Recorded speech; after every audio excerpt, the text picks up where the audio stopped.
טוב, יאללה. בשם השם נעשה ונצליח שנזכה להגדיל תורה ולהדירה בעזרת השם יתברך ויתעלה שמו לעד של הקדוש ברוך הוא. On est ce soir le 29 du mois de mars. On rentre aussi dans le mois d'avril avec l'aide d'Hachem et on est surtout le He, puisqu'on est déjà la veille du mois de Nissan, le 5 du mois de Nissan. Un shiur acheté par Chaim Morelli pour l'anniversaire du décès de sa maman Zichrona Livracha, les 12 mois de Tzipora Bat Félicie Zichrona Livracha, un cours de Moussar. Alors j'aimerais faire avec vous, juste avant, donc le temps que tout le monde se branche, pour ceux qui sont intéressés par les shiurim que nous diffusons, d'abord vous dire que depuis que j'ai fait les shiurim de ce matin sur les halachot de Pessah, que vous pouvez voir en boucle, eh bien je n'ai pas cessé de travailler au téléphone.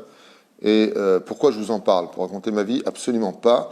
Pour vous tenir au courant que j'ai une liste très longue de personnes malades qui s'est rajoutée en un après-midi. Et la liste, quand je vous dis qu'elle est très longue, elle est très longue à cause de ce virus qui ne cesse d'augmenter les victimes de problèmes respiratoires. Et si je vous le dis, c'est pas pour vous angoisser, chas ve shalom, c'est pas pour vous embêter, c'est tout simplement pour vous faire prendre encore plus conscience de la gravité de la situation. Pour l'instant. Donc, Fouachlema pour Claude Ben Fortuné Zetoun, qui s'est rajouté, Bezrat Hashem, complications au niveau de la réanimation, fait partie de la longue liste touchée par les personnes de ce virus. Je remercie aussi Sarah Derry, on a noté, Bezrat Hashem, Amsalem Yohan, Todarabba, pour les paniers de Pessah, vous êtes très nombreux. La famille Ilouz, on ne donnera pas de détails, qui a fait un grand geste pour Pessah. On a contacté les familles les plus nécessiteuses pour distribuer ce que vous avez fait en don. Voilà. Donc tout a été totalement distribué. Ce sera fait demain. Avec l'aide d'Hachem. Encore prière urgente pour Rachel Chaya Bat Berita Esther, qui est dans le coma aussi, coma artificiel, poumon infecté. Situation pas simple. Là, c'est juste pour vous dire que si vous êtes confiné à la maison et que ça paraît rasratique et angoissant, en vous confinant à la maison, vous sauvez aussi d'autres vies. C'est très très très compliqué tout ça. Refouach Shlemach Lama Meira, l'école Chol Israël Bichlalam et Shematov Arabe Yitzhak Ben Miriam Ohana ou Ohana, je pense que c'est Ohana, qui est dans un coma aussi artificiel depuis 15 jours déjà et qui n'arrive pas à se réveiller, qui n'arrive pas à revenir. Qu'on n'entende que de très très bonnes nouvelles. Amen. Je m'excuse pour le nom, l'Elou Nishmat, Jimila Chaya Bat Esther, Bezrat Hashem, Ruach Hashem, Tanachana Began Eden, Elion, Vechal Ashorvim, Imma, Ashorvot Imma, Bezrat Hashem.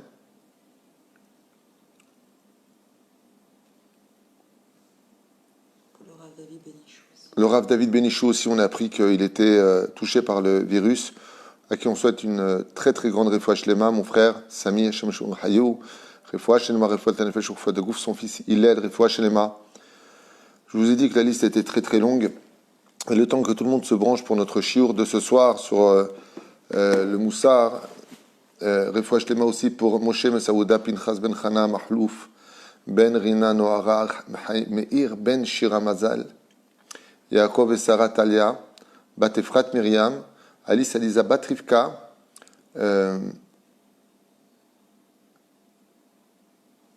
Shirley, Fred Ben Ren Baya, Claude Chai Ben Odette Duja, Deya, je sais pas ce que. Non, Deya, Michel Raphaël Ben Rachel, Amram Ben Rose Bous Medil, David Moshe Ben Aisha, le Rav Moshe Baruch Ben Zari Siboni, André Shimron Habib Ben Fibi, Aaron Ben Simcha Ben Sarah, Jérémy Yakar Ben Rivka, Mesaouda Mazal Bat Homsa, Alexia Chana Bat Keren et Yitzhak Ben Chana, Naomi Esther Bat Rachel, Esther Bat Aziza, David Ben Yafa, Yoav Ben Miriam, André Eliaou Ben Sonia Deborah, Frédéric Bat Huguet Echai Ben Fortuné, Ruth et Yehuda Lelouch, Claude et Martine Gozlan. Ça, c'est un show aussi qui a été acheté. Il y a des noms qui ont déjà été achetés. On attend de venir. La liste est très longue. Elle se rajoute. Je fais ce que je peux. Je m'en excuse de ne pas pouvoir faire tous les cours. Il y en a 46 sur la liste. Il y en a qui sont pour des dates précises que je suis obligé de faire passer en priorité parce que c'est la date de Haskara ou c'est le jour de l'opération ou le jour 2. mais on est une grande famille, j'espère que vous comprendrez. Simcha bat Sarah, Moret Imia Gdosha bat Torah, Esther bat Nusha, Eliyahu Amar ben Alice Simcha, Alexia Sarah et Esther Memi, Sami ben Esther Tuitu, Hillel ben Joël, Myriam bat Sarah, Meir et Sarah Soufan, Yirmiyahu Avram ben Misaouda, David Aimé ben Perle, Bezrat Hashem, sans oublier l'élévation de l'âme de notre petite nièce, petite fille, petite sœur, pour ceux qui l'ont connu, Salomé Rachel, Perle Chaya bat Myriam et Mishpachat Levi. Voilà. Qu'on n'entende que de bonnes nouvelles. Refouach Lema pour tous les habitants de Strasbourg, Bezrat Hashem, la grande communauté juive de Strasbourg, Ayekara, Lyon, Paris, Marseille, la famille David Assedou, une grande Refouach Lema, que du bonheur chez vous, la famille Laurent Ben Dayan. J'espère bien l'avoir prononcé cette fois, Laurent Ayakar. Merci pour tout ce que tu fais. Tu travailles le soir, tu fais des condensés, des phrases principales selon tes goûts de mes shiurim pour en faire des cours de 5 minutes pour ceux qui ne veulent pas écouter plus longtemps que cela. Des condensés, on appelle ça, donc Todarabah, que Dieu, par ce mérite de l'Agdil Torah l'Adira, te protège, toi et toute ta famille. Bien entendu, Ruben, Haddad, Segvar, plus un nom à donner. Claude, merci pour tout le travail que tu fais. Okay. Pour Déborah Amar aussi qui est fatiguée. Déborah Amar aussi qui est fatiguée. Espérons que la Kol Besséder. Oui. Bezrat Hashem, non seulement tu remonteras, tu guériras, et bien Neder, je te marierai. Avec l'aide d'Hachem, Cheniske, Benit Basser, les choix. On prie pour eux, exactement. Nos chayalim, pas simplement ceux qui sont confinés, mais ceux qui sont sur le terrain, puisqu'ils sont déjà en train plus ou moins de sortir l'armée pour un confinement plus général, mais espérons qu'on n'en vienne pas jusque-là. Ça voudrait dire que ça a encore empiré, c'est encore plus grave.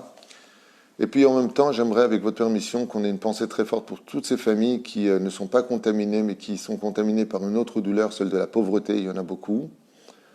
Chez Nishma, Benit Basser, Yeshua Tovot, Venechamot, et je vous bénis tous de tout mon cœur d'une seule chose, essentielle dans ce domaine, Yiratzon, que vous soyez toujours ceux qui puissiez donner, pas ceux qui prennent, parce que c'est très difficile. Quand on appelle les gens pour leur dire, voilà, tu sais, tu vas recevoir 1000 shekels pour les fêtes, toi tu vas prendre 1500 shekels, parce qu'on donne selon le nombre d'enfants. Ça éclate en larmes de l'autre côté, c'est très surpris, c'est très choqué, c'est ah, Béhémet, Toda, waouh, comment, waouh. Vous voyez exactement ce qui se passe. Et encore, je le fais très mal. Il y a même qui éclatent de rire en disant je savais que Dieu ne me laisserait pas. Et ils ne savent même pas qui est derrière ces grandes mitzvot de la Torah. Une grande pensée aussi pour à Montréal, au Canada, où il y a beaucoup de juifs contaminés. Voilà, aussi Montréal, beaucoup de juifs contaminés. Si je pouvais faire plus, je le ferais. Aujourd'hui, c'est mon 6 ou 7e shiur. Je prie pour vous tous. J'espère que Be'ezrat Hashem, vous guérirez tous. David Bismuth aussi à Yakar, qu'on embrasse très fort. Refouach Lema, Refouat Tenfesh, Refouat Tagouf, qui est confiné à l'hôpital. Que Dieu lui envoie une grande Refouach Lema. Et tout le monde, tous les amis. La liste, elle est longue. On n'oublie pas Jacques Serror, on n'oublie pas David de New York, on n'oublie pas, bien entendu, tous ceux de Los Angeles. On n'oublie personne. Mais bon.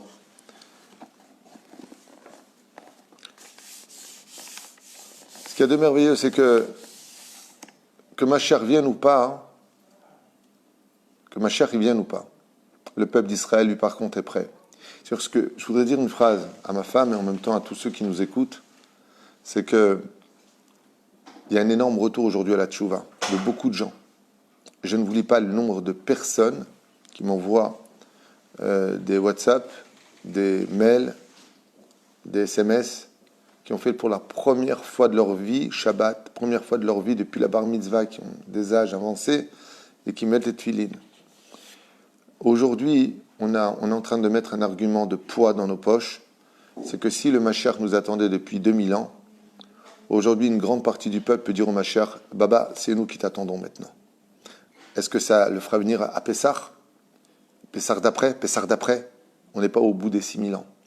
Mais ce qui est sûr, c'est que si Mashiach ne vient pas dans les prochains jours, si la Géoula ne se déclare pas dans les prochains jours, et qu'on a réussi à transformer notre Teshuvah dans un langage d'amour, on aura fait quelque chose de beaucoup plus grand, de courir vers la Teshuvah parce que Mashiach arrive, c'est d'avoir fait Teshuvah parce qu'on est juif, parce qu'on l'a promis à Dieu, parce qu'on lui a juré fidélité, parce qu'on l'a juré 2 fois dans le ventre de notre maman, et surtout parce qu'il n'y a pas plus beau au monde que l'étude de la Torah. Il n'y a pas plus cher au monde que la pratique des mitzvot.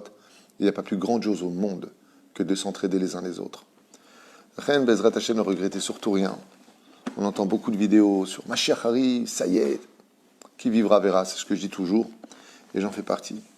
Moi, j'ai fait Tchouva une des meilleures périodes de l'histoire, et j'ai jamais attendu le Mashiach pour faire Tchouva, et je vous invite grandement et vivement à suivre le même chemin, que les femmes mariées, Bezrat Hashem, ne soient pas sur les réseaux, ne soient pas montrés leur beauté, que les hommes mariés soient un exemple à la maison d'études, de calme, de mitzvot, de maasim tovim.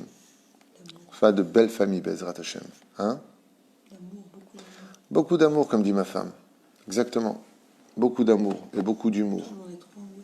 Les gens sont très angoissés, pas simplement angoissés, il y a beaucoup de couples qui explosent.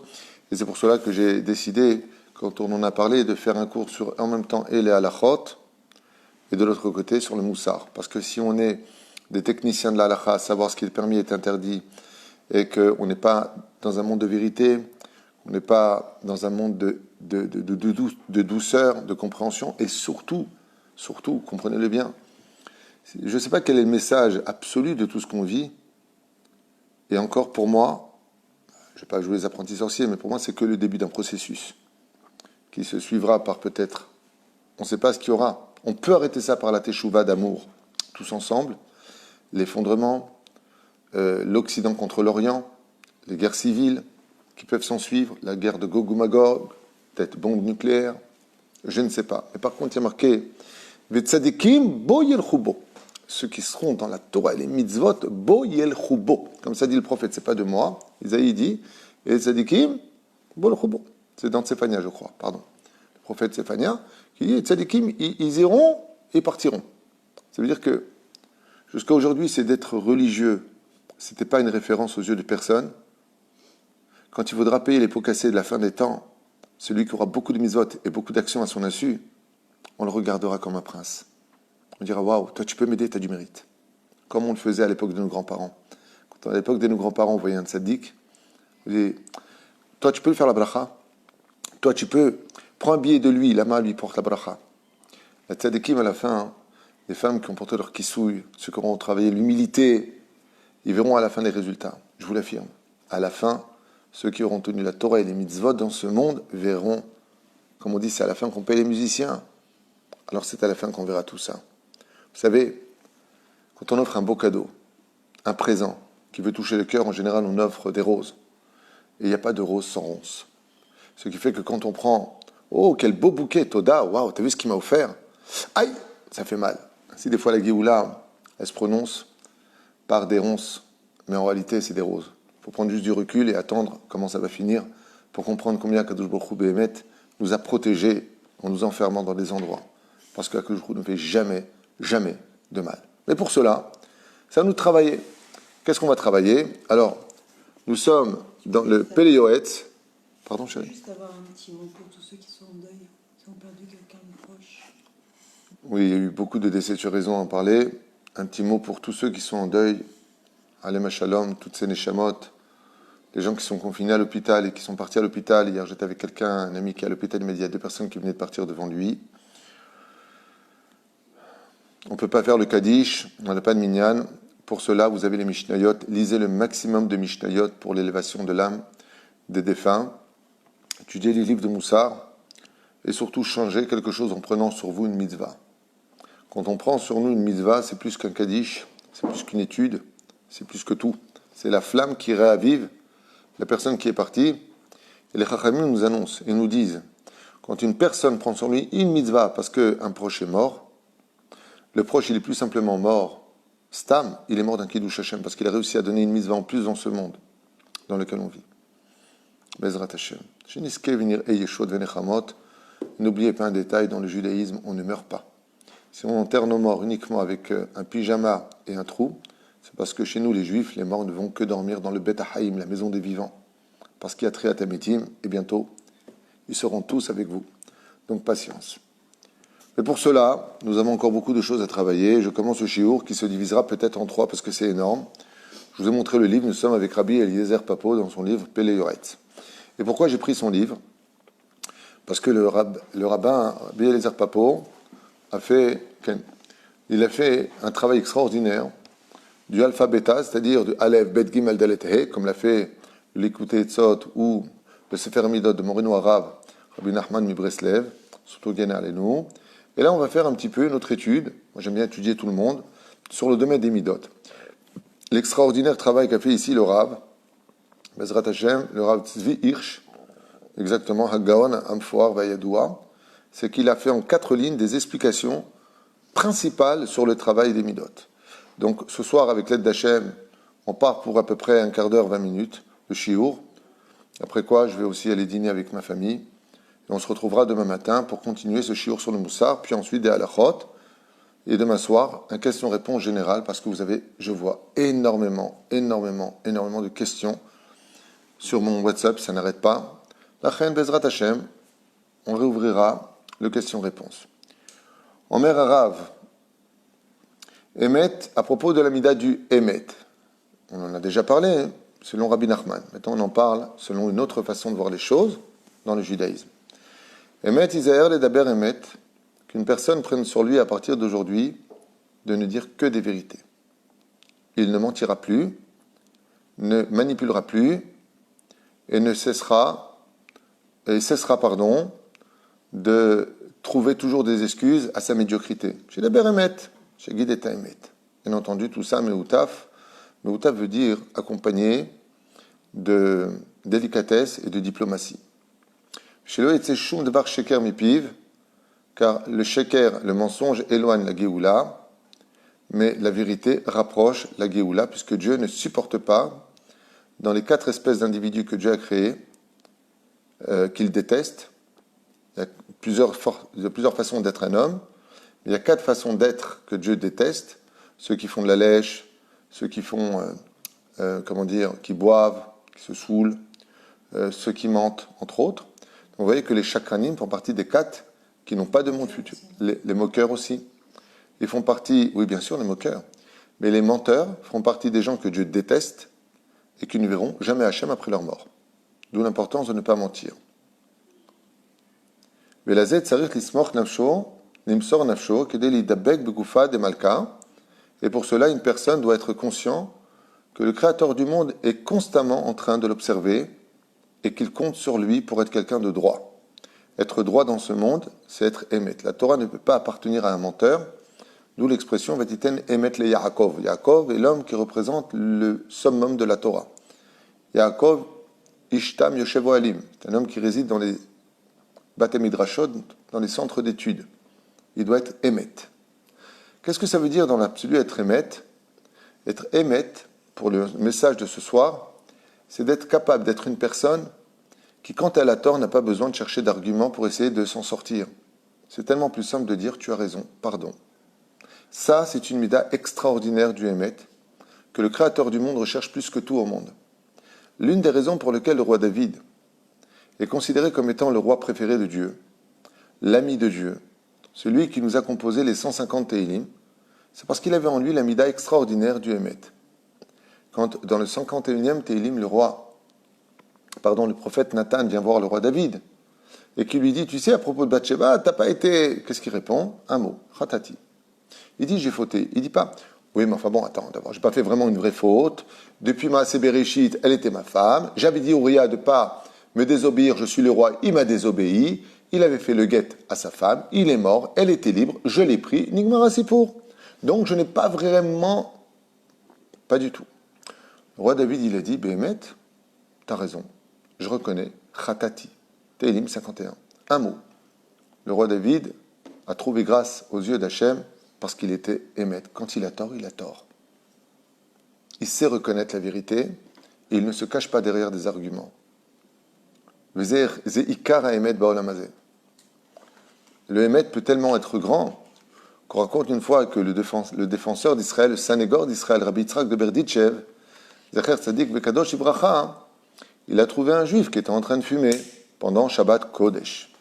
Il est parti le voir et il lui a dit « Hey, Shabbos, c'est Shabbat, tu fumes ?»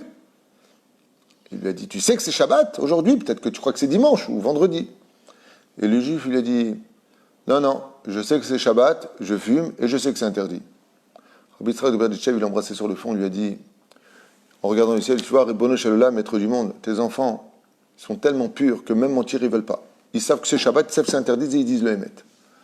Bon, lui, c'est spécial, c'est le Sanhédor d'Israël, c'est le défenseur d'Israël, juste pour que l'on comprenne qu'il n'y a pas de teshuva possible si on n'est pas Hémet avec nous-mêmes. Souvent, on s'accompagne d'arguments de je suis un mec généreux. Ah ouais? Fais-moi la liste de ce que tu as donné réellement à ta femme dans l'année, ou de ce que tu as réellement donné à ton mari. Fais-moi la liste de combien tu as apporté de cadeaux d'anniversaire. Fais-moi la liste de combien de fois tu aurais pu aider que tu n'as pas aidé. On n'est pas Hémet. Ah, j'étudie, ouais, j'aime bien la Torah. Ah bon? Montre. Vivre dans le Hémet, c'est d'être capable de sortir de son tiroir personnel la vérité. Vivre dans le Hémet en disant je suis quelqu'un de pur, moi je suis quelqu'un de religieux. Ah ouais? Donne-moi ton portable, n'efface rien, je veux voir ce que tu as vu. Ça, c'est être Hémet. Mais très souvent, on dit non, attends, 2 secondes. Makara, qu'est-ce que tu as vu? Qu'est-ce qui s'est passé? Avec qui tu parlais? On vit dans le mensonge. On peut vivre dans le mensonge avec la kippa et la barbe, hein, mais avec un chapeau. Mais on n'est pas Hémet. Boré Olam explique le Rav ici, recherche les gens qui recherchent le Hémet, et c'est d'ailleurs ceux que le Créateur du monde aime le plus. Vous savez quoi? Je vais dire un truc que vous savez, mais que vous avez peut-être oublié. Dans le 146e Tehillim, quand on parle des guérim, je parle des vrais convertis. Pourquoi Dieu les garde? Shomer et guérim. Pourquoi il les garde? Parce que les vrais convertis sont ceux qui sont à la recherche de la vérité. Et ils se convertissent au judaïsme en prenant sur eux le hol, le joug des mitzvot, 613 mitzvot de la Torah. Je parle des vrais convertis, je ne parle pas de celui qui veut se convertir parce qu'il est amoureux de la petite Céline, Sonia, Esther. Non. Je ne parle pas de celui qui recherche l'intérêt de pouvoir se marier, l'intérêt d'avoir plus d'argent ou pas d'argent, comme si tout le juif avait de l'argent. Mais juste pour comprendre, celui qui se convertit parce qu'il recherche le Hémet et qui sait que la Torah c'est le Hémet, lui il appartient à un tel degré que Dieu dit, lui il est à moi, je le garde pour moi. Lui c'est un truc personnel. Hashem, Shomer et Gerim, 146e Tehillim.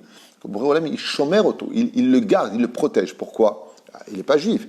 Tu veux dire qu'il vaut plus qu'un juif? Il dit non. C'est pas ça que ça veut dire. C'est-à-dire que lui, quand il se convertit, alors que pour se convertir, il faut attendre des années, il faut se battre. Mais pourquoi tu fais ça? Mange du porc, marie-toi avec qui tu veux, il n'y a pas de nida, il n'y a pas de Shabbat, il n'y a pas de Yom Tov, il n'y a pas de lait et de viande, il n'y a pas de tefilin, tu te lèves le matin, tu n'as pas besoin de faire netilat et goy, tu fais rien, tu es tranquille, juste respecte cette petite loi, puis tu auras ton petit monde futur. Il dit non, mais moi d'accord, mais c'est pas ça que je veux. Moi je veux le Hémet. Est-ce que le Hémet, il est chez les Juifs? Oui, alors je vais y aller. On lui dit, on t'accepte pas. Il dit oui, mais moi je veux le Hémet. Je veux me battre pour être juif. Je veux me battre pour y arriver. Alors il cherche le Hémet. Ces gens-là ont une place d'honneur dans le judaïsme. C'est ce qu'on appelle les guérim, les convertis. Et là, Kadosh Baruch Hu, qu'est-ce qu'il a fait en contrepartie? Si vous regardez bien toute la Torah orale, elle vient de qui? Des convertis. Dans l'absolu, toute la Torah orale qu'on a eue, que ce soit Rabbi Akiva, que ce soit la traduction d'Ankelos, que ce soit Antoninus, que ce soit le don de la Torah sur Yétro, c'est tous des convertis. Pourquoi? Parce que Kadosh Baruch Hu leur dit, puisque vous avez cherché la vérité, alors je vous le dévoilerai à vous, la Torah orale, la vérité de ma Torah passera par votre bouche. Mida keneged mida lo batla. Kredi au boré olam, puisque vous cherchez la vérité dans le monde, c'est comme ces journalistes.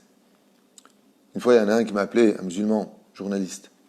Il m'a dit, écoutez, je vous dis franchement, il regarde mes cours, il me dit, tout ce que nous avons est sélectionné pour détruire Israël.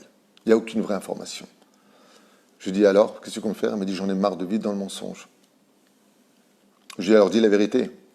Il m'a répondu, si je disais une telle chose, je serais non seulement renvoyé, mais ma vie serait mise en danger et ma famille me renierait. Tout le monde sait la vérité, comme ça il m'a dit. Dans notre famille, il m'a dit, tout le monde sait la vérité. On sait très bien que vous êtes le peuple élu, on sait très bien que tout est mensonge. Comme beaucoup de gens adorent se confiner derrière la télévision en disant, t'as vu, regarde ce qu'ils font, regarde ce qu'ils disent, alors qu'on ne fait rien du tout. On est un peuple passif, on est un peuple de moutons, et que nous cherchons tout simplement à pouvoir évoluer dans un monde hostile, où d'être juif n'est pas tout le temps la bienvenue. Et là, il nous rajoute encore quelque chose d'extraordinaire sur le Sha'ar HaEmet. Les portes de la vérité, ce serait le cours de le shiur de ce soir. Il dit comme ça, écoutez bien, c'est rabotage, c'est tellement important. Et il dit, quelqu'un de Hémet, c'est quelqu'un qui est fidèle à ce qui sort de sa bouche. Quelqu'un qui est menteur, c'est pas simplement celui qui ment. C'est un chidouche. On apprend ici le Rav. Il se passe le mec qui, par exemple, moi je ne mens jamais. Il a fait, c'est un degré. Mais tout à l'heure, tu as dit que tu faisais ça. Est-ce que tu l'as fait? Non. Donc tu as menti. Ça aussi, c'est un mensonge. Ça aussi, c'est vivre dans le sheker.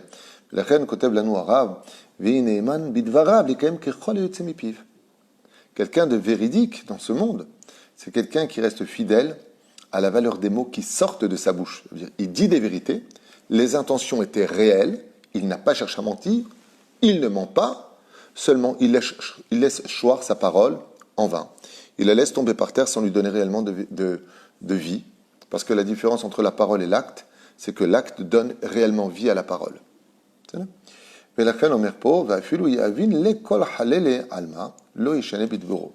Et jusqu'où ça peut aller? Il dit qu'une personne qui vit vraiment dans le Hémet, même s'il a tout à perdre, parce qu'il s'est trompé en parlant, et qui va jusqu'au bout parce que Béhémet, il a dit une chose et qu'il le fait, alors c'est une personne de vérité. Mais attention, il y a un danger. C'est comme le mec qui dit à son fils, regarde, tu continues, encore une fois, je me lève, je t'en mets une. Et le fils, un peu teubé, il fait l'acte. Ah ben, je vais t'en mettre une parce que je l'ai dit, je suis obligé de le faire. Alors, faites comme Akadosh Baruch Hu.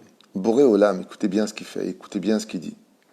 Ceci étant, il faut prendre ça avec des pincettes, ce que je vais dire.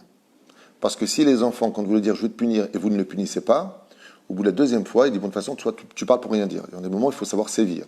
Et c'est une généralité, c'est pas au cas par cas. Mais quand, par exemple, dans la Torah, Dieu nous dit à Yona, je vais détruire la ville, bah, tu l'as dit, fais-le. Pourquoi il l'a pas fait? Parce que dans le côté négatif de la parole de mise en garde qui peut frapper très fort et faire mal, on a vu que Boré Olam, il dit, quand je parle sur le mal, c'est toujours à condition. Par exemple, un père va dire à son fils, regarde, tu commences encore une fois ça, je te mets une gifle. Ok? Le petit recommence. Le père va dire, t'as pas honte, je viens de te dire que je vais te frapper, tu fais ça à ton père. Il ne va pas se lever le faire. Ça ne s'appelle pas mentir. Quand il s'agit de choses qui sont dures, ça ne s'appelle pas vraiment du mensonge. C'est une façon de lui dire, tu mériterais vraiment que je me lève et que je te gifle. Si vraiment il insiste, alors une petite tape dans les fesses ne fera pas de mal, ça dépendra de son âge, comme on l'expliquait sur le cours sur l'éducation. Aval, quand il s'agit de vérité, sur le domaine du bien, il faut toujours tenir sa parole. Par exemple, tu dis à ton fils, ouais, tu sais quoi, imaginons qu'on ne soit pas en confinement, bien sûr. Tu fais comme ça et comme ça, allez, je t'emmène faire de la barque, on va passer une journée au bord du fleuve. C'est un dogma, au bord d'un lac, peu importe, une promesse quelconque dans n'importe quel domaine. Si ça, tu l'as dit par contre, tu annules tous tes rendez-vous. Tu l'as dit, tu le fais. Tu es obligé de le faire. Lama, parce que comme ça, il fait Dieu. Toutes les promesses qu'il nous a faites, dans toutes les prophéties pour le bien, se réaliseront même si on n'est pas méritant. Mais toutes les promesses que Dieu nous a faites, si on ne fait pas ce qu'il faut, ne sont pas une fatalité à aboutir dans l'action si on change notre façon d'être. Le Zaya Shara Emet, au baiser, il dit, mais il dit celui qui veut vraiment s'élever à un très haut niveau, c'est celui qui non seulement dans les actes ne ment pas, non seulement dans la parole ne sort pas de mensonge, mais celui qui va atteindre le summum du niveau d'être quelqu'un de émet absolu, c'est celui dont le cerveau vit dans la vérité. Ma femme me dit un exemple. Qu'est-ce que c'est comme exemple? Un exemple de celui dont l'esprit correspond au émet, c'est celui qui sait que la chose est interdite, et donc il sait que c'est interdit. Shabbat, Yom Tov, Kashrut, Nida, Nation d'Israël, Aliyah, monter en Eretz Israël, Bezrat Hashem, dans de bonnes conditions, Amen pour tout le monde. C'est pas le sujet, c'est juste pour comprendre l'importance que tout le monde sait qu'à la fin on finira tous en Israël. Si Béhémet tu le penses, alors pourquoi tu ne le vis pas? Cette réflexion-là a eu lieu dans un livre qui a chamboulé la vie d'un peuple entier, le Sefer HaKuzari, de Rabbi Yehuda Halevi. Rabbi Yehuda Halevi vit en Russie, c'est le chef de la communauté juive qui est énorme à cette époque, il y a 1000 ans en arrière, et le roi des Khazars, le Goy, qui est sur son trône, lui dit « Mais je ne comprends pas une chose. Excusez-moi, monsieur le rabbin Yehuda Halevi, vous dites que la Torah vous a été donnée, que la terre d'Israël, c'est votre terre, que Dieu est là-bas, qui vous attend, que vous êtes en galoute. » Il a dit « Tu le sais, ça ?» Il dit « Oui. » Alors il lui a dit « Pourquoi tu ne vas pas rejoindre ton Dieu ?» Vous savez ce qu'il lui répond? Il dit « Tu m'as fait honte. » Je dis quoi? Je ne comprends pas, tu es religieux, tu sais que la Torah, tu pries toujours vers Jérusalem. Où est-ce qu'elle est Jérusalem? Abnouya, va le construire, il lui a dit le Goy. Je ne comprends pas. Vous êtes déconnecté entre le cerveau et l'action. Votre Torah s'est arrêtée à la religiosité et non pas à une notion de peuple qui représente Dieu. Il lui a répondu, tu m'as fait honte. Vous savez ce que va faire le roi des Khazars? Lui chercher la vérité. Il s'est converti au judaïsme. Il a converti tout son peuple au judaïsme. Et vous connaissez la suite du livre? C'est pas une histoire de Walt Disney, c'est une vérité historique. Il est parti s'installer où? En Israël, à Jérusalem. Il a dit, moi, je ne veux pas vivre dans le mensonge. Si je sais que Dieu est à Jérusalem et que je veux me rapprocher de Dieu, par le biais de la Torah et des mitzvot, je vais être aussi à l'endroit géographique qui est en rapport avec ça. Il n'a pas attendu le tremblement de terre, la pandémie, l'antisémitisme ou les guerres civiles pour bouger. Il a compris que Béhémet, il fallait bouger. La différence, c'est que le roi des Khazars cherchait une vérité. C'est un homme de vérité. Un livre vraiment que je conseille. Il existe en français. Hein. Le Kuzari est un livre en français. Il est sorti en français. Je vous conseille vivement, si vous êtes confiné, de le lire. C'est un chef-d'œuvre extraordinaire. C'était le livre du Rav Kook, le livre de Moussard du Rav Kook, le Sefer HaKuzari. J'ai étudié il y a plus de 30 ans. 33 ans, j'ai étudié ce livre. J'étais au Maronir à l'époque. Extraordinaire. Ça marche pareil avec les mitzvot. C'est-à-dire, c'est la vérité et on a du mal. c'est pareil avec les mitzvot, c'est pareil avec sa femme. Un homme, il se prend la tête avec sa femme. De toute façon, tu ne sers à rien, tu es ceci, tu es cela. Est-ce que vraiment, tu le penses? Moi, tu sais comment dans le bureau, ça m'est arrivé. Combien de fois, des gens ils m'ont dit, de toute façon, ma femme, j'en ai rien à faire, des choses comme ça. Ou le contraire, la femme qui me dit ça du mari aussi, pareil. Et je dis, oui. Et si je vous annonçais que votre épouse était décédée ou que votre mari venait de mourir, vient de se faire écraser, comment vous réagiriez? Ça va pas, chas v'shalom, bah alors. Mais non, mais ce que je veux dire pas. Non, je l'aime, mais bon, elle m'énerve. Je comprends pas, elle t'énerve, tu l'aimes plus. On vit sur les nerfs, et les nerfs falsifient la vérité, et le mensonge prend la place du émet. Résultat des courses, on dit des mots qui touchent, des paroles qu'on n'aurait jamais dû dire, on fait des actes qu'on n'aurait jamais dû commettre, on détruit des familles entières, et tout se barre de côté. Car celui qui vit dans le émet n'a pas ce problème. N'a pas ce problème. Il dit, même dans la pensée,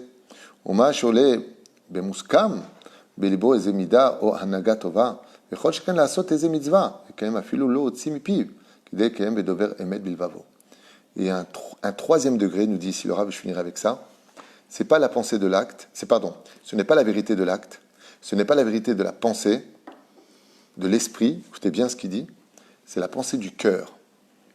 Le cœur aussi a ses pensées, comme c'est marqué, Dieu sonde les reins et le cœur de l'homme. Il dit, maintenant dans son cœur, par exemple le mec qui n'avait pas l'habitude de mettre une tzedaka, ou de mettre les tefilines, ou d'être gentil, mais dans son cœur, ouais, il va dire, d'ailleurs c'est pour ça que les pervers narcissiques sont les plus grands menteurs de l'histoire, parce qu'au fond du fond de leur cœur, s'ils en ont un, on va imaginer qu'ils en aient un, on va faire comme ça une imagination qu'ils auraient un battement de cœur à l'intérieur, eh bien au fond d'eux, ils savent très bien que c'est eux les pourris, ils savent très bien que l'autre c'est une perle en or, qu'il s'est donné, il s'est aimé, il sait se remettre en question, et ils vont l'exprimer en rejetant sur l'autre tous les défauts qu'ils ont chez eux. C'est le summum du mensonge. Et il dit ici, le plus haut degré, c'est quelqu'un dont le cœur est tellement travaillé, tellement pur, qu'il n'a même pas besoin de dire, tu sais quoi, je vais mettre les tefilines. Son cœur lui dit, allez vas-y, tout de suite il va, tout de suite il fait. Il va suivre le bien au niveau des sentiments de son cœur parce qu'il sait que la Torah elle est vraie au fond de lui. Dans chaque juif, il y a une émouna naturelle.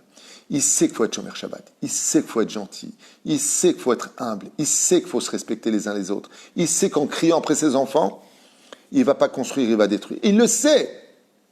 Alors il ne va pas s'énerver. Qu'est-ce qui peut nous aider à aller tapes, c'est-à-dire remonter la pente? Réponse ici dans le Baal Pele Yoetz Ayakar, au nom du Rav Amouflag Agaon, Rav Tzvi Hirsch, Zecher Tzadik Vekadosh Ibracha, il dit tout simplement la mida du Emet. Quand tu vis dans le Emet, quand tu te confines dans un monde de vérité, alors automatiquement tu n'as peur de rien. Comme celui qui dans son cœur c'est Akol et Tova, tout ce que fait Dieu c'est bien, regardez ce qui va en sortir. Ok, alors dans ce cas-là, pourquoi tu cries, pourquoi tu es énervé, pourquoi tu es angoissé, pourquoi tu t'inquiètes pour demain? C'est qu'apparemment, il y a une différence entre le Hémet et ce que tu vis. Donc tu vis dans le mensonge, mais tu sais le Hémet. Peut-être que tu as besoin d'un coup de pouce, ou peut-être qu'il y a encore trop de clipotes pour que les deux se rejoignent. Parce que si tu étais réellement conscient que tout est vraiment pour notre bien, et que Dieu connaît tous tes malheurs, et qu'il te sortira de tous ces problèmes, alors pourquoi tu n'es pas souriant aujourd'hui et agréable avec toute la famille? C'est un problème quand on a une kippa sur la tête, qu'on prie Dieu, qu'on parle des mounas, et qu'on dise, qu'est-ce qu'on va faire demain? Vous savez, je vous raconte une dernière anecdote. Ma femme ne le sait même pas, je vais le lui dire en même temps que vous, puisqu'elle est juste derrière la caméra, que Dieu la bénisse. Moi, j'ai appelé une famille pour lui annoncer que Bezrat Hashem allait recevoir une somme d'argent pour passer toutes les fêtes de Pessah. Vous savez ce que m'a répondu la famille? Elle m'a dit, Rav Tuitou, c'est incroyable ce que vous me dites. J'avais aucun doute, mais je ne savais pas d'où ça allait venir. J'ai prié tellement le ciel, juré Bono Shalom, regarde les enfants, regarde la maison. C'est pas qu'on ne veut pas travailler, on ne peut même pas commencer à travailler, on est confiné, j'ai des dettes à la banque. Tu ne donnes pas d'épreuve à une personne si elle ne peut pas les surmonter. Je suis sûr que tu vas me faire un miracle, je garde le sourire. À ce moment-là, je l'appelle. Et je lui annonce une bonne nouvelle, qu'elle va recevoir une somme d'argent avec tous ses enfants, son mari, elle, Bezrat Hashem, pour les fêtes de Pessah. Elle n'était pas étonnée. Elle m'a dit, je vais me demander qui c'est qui aurait le mérite. Je lui ai dit, je ne suis qu'un facteur de la gentillesse de tous vos cœurs. Que Dieu vous bénisse. Tiskul Shem Rabot, Bezrat Hashem, et qu'on n'entende que de très bonnes nouvelles. Et n'oubliez pas de prier pour le peuple d'Israël, même si vous avez une liste aussi longue que la mienne, parce que ce que je vous ai lu, c'est rien. Mon portable en est rempli. Un mot, une phrase, une tzedaka, un sourire, une mitzvah. Et vous verrez, Bezrat Hashem, que le Emet absolu se dévoilera. Parce que à la fin des temps, tu sais quelle sera la plus grande punition, Valérie? Alors je vais te le dire à toi d'abord et après à tout le monde. La Maka de la Géoula, si un jour on pose la question, c'est quoi la Géoula? La Géoula, Machar, Géoula, Machar. Mais c'est quoi le truc? Réponse très simple. La Géoula, c'est le dévoilement du Emet dans le monde. Vous imaginez le choc pour les menteurs? Alors faisons partie de ceux qui vivront dans le Emet pour ne pas avoir le contre-choc de la Géoula. Kol Tov et Rev Tov.